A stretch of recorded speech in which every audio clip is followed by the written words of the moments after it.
Здравейте колеги, както бях обещал, ще направя една примерна рецепта с миксовете на Imperial Bites, а именно сега ще използваме миксът Скопана лов. Ще го направим с 500 грама сух микс. Сега ще ви покажа и течностите, които ще добавим за неговото разбъркване. Аминокиселини, разбира се, ще сложим от него 30 грама, аз после ще покажа точно какъв грамаж слагам. Аминокомплекс, много хубава добавка също, много ми харесва, работя от почти една година вече с него и е много добър. Може да се добави към заливки за хранки, може да се добавя в меки храни навсякъде. За да останат топчетата по-свежи, разбира се, ще добавим и около 30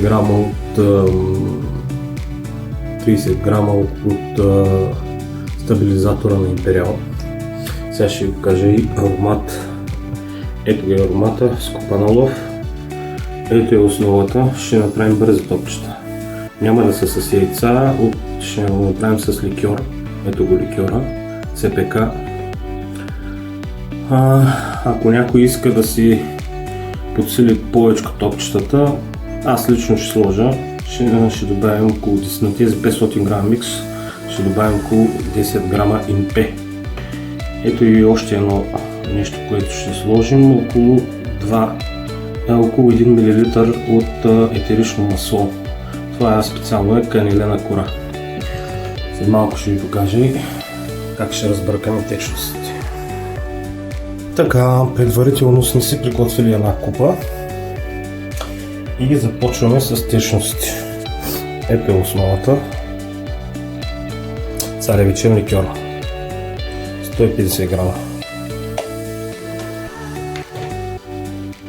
По принцип може да го смесите с вода, но аз не предпочитам водата. Не ми харесва как се получават топчетата, затова го правя с царевичен ликьор изцяло. Слагат си около 150 грама. Сега не е задължително, там 1, 2, 3 грама може да има някакво разминаване.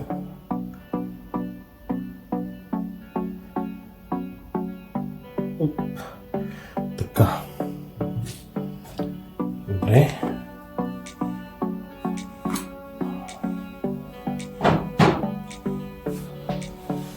Сега, след това взимаме си аминокиселини. На тази основа аминокиселини слагам 20 грама. Замолявайте си, разбира се, везната.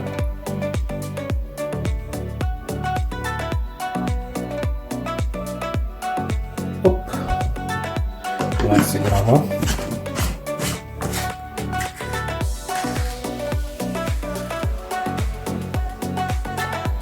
След това ще ги подсилим с аминокомплекс. Не е задължително да се слага, който иска може да не го слага, но аз предпочитам да е малко по-подсилено.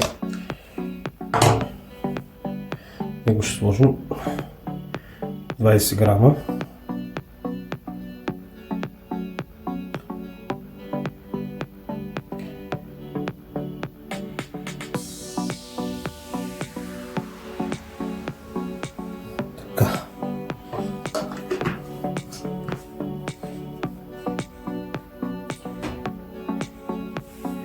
Зануляваме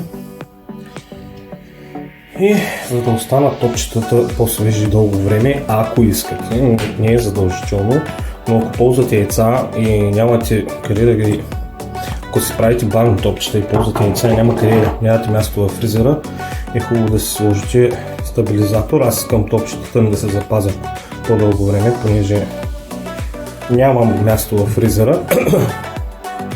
Затова слагам стабилизатор и също спомага за по-лесното ролиране на тестото.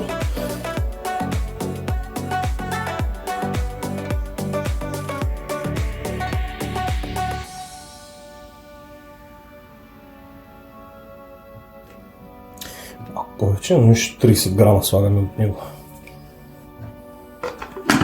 Така.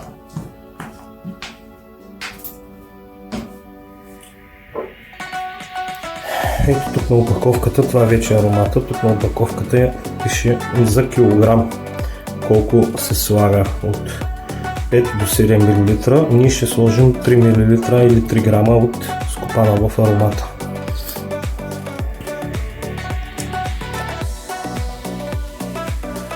Може да се го правите с пенцовка, същите са грамажите, дори без, просто трябва да внимавате малко повече.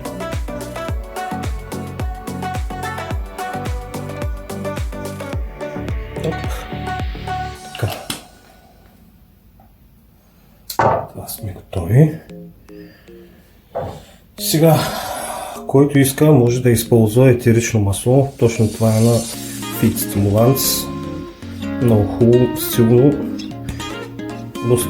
Остава аромата се губи, когато ловим в тиня, но етеричното масло остава и е доста полезно, особено в тинести водоеми. Слагаме около 1 мл от него.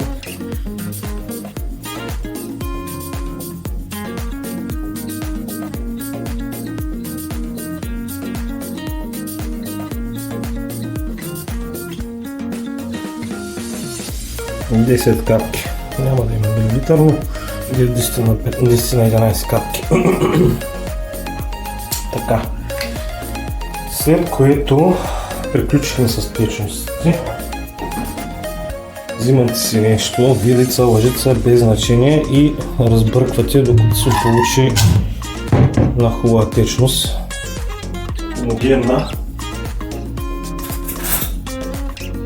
Аз лично разбърквам с вилица, защото ми е по-лесно и по-лесно се съчетават добавките.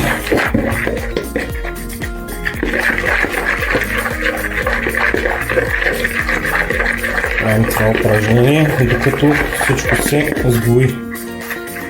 След малко ще ви покажа как изглежда. И ето така вече изглежда готовата течност. Много смесена. Сега ще ви покажа какво ще правим с микса. Отделяме си 500 грама и добавяме, лично аз ще се добавя 10 грама импе. И така, вече миксът е готов, смесен. Ето е течността. Започваме към течността да добавяме микс. Първоначално слагайте по-малко. Дейте и сипват целия микс вътре, защото тестото може да стане много твърдо и сухо. После ще е голям проблем с ролирането и ще трябва да добавите вода, за да може да бъркате. За да може да се получи консистенцията. Вземете си лъжица, кой каквото иска, може да го правите и в планетарен миксер. Аз имам, обаче не го използвам. Така ми е по-удобно, свикнал съм тестото ми да става. Да си го правя така. Разбъркваме, докато поеме хубаво.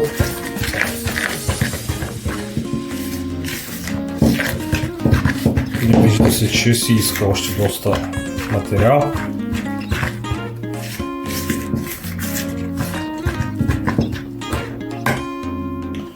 Сега добавяме още.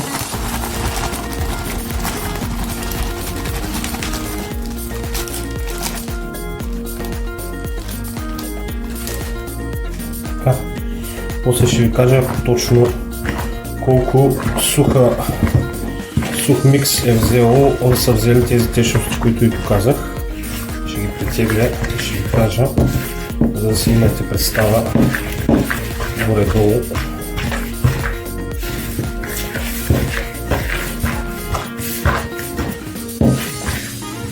Хубаво.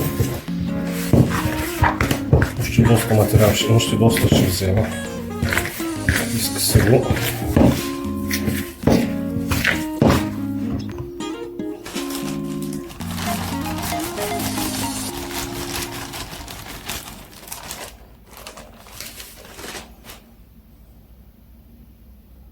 Така, ето тестото вече готово. Горе-долу така трябва да изглежда. Лапна още 80 грама сух микс. така че за да може да се придобие консистенцията. Малко започвам да го ролирам.